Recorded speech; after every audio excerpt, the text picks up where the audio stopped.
অনেকদিন পর নিজেকে নিয়ে কিছু কথা লিখলাম। ধ্বংসের দিকে তাকিয়ে মুচকি হাসি দেওয়া অদ্ভুত মানুষ আমি। হয়তো আমি পাগল, হয়তো অনুভূতির ভিতরে কোনো এক গভীর অতল দুঃখ বাসা বেঁধেছে। তবুও নিজেকে জোর করে হাসাতে শিখে গেছি।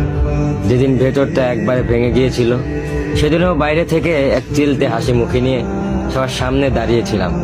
কষ্টগুলোকে আমি বন্ধু বানিয়েছি, একাকিত্বকে আপন করে নিয়েছি।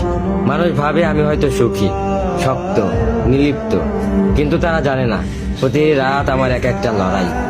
নিজেকে নিজেই বুঝিয়ে রাখি তুই ভালো আছিস, অথচ আমি জানি আমি ভালো নেই। ভেঙে যাচ্ছি প্রতিদিন একটু একটু করে, আর এই ধ্বংস হওয়াটাকে যেন ভালোবেসে ফেলেছি। আমি সেই মানুষ যে হার মানার আগে হাসে, কারণ জানি কান্না দেখিয়ে লাভ নেই। পৃথিবী শুধু শক্তদের মনে রাখে, দুর্বলদের নয়।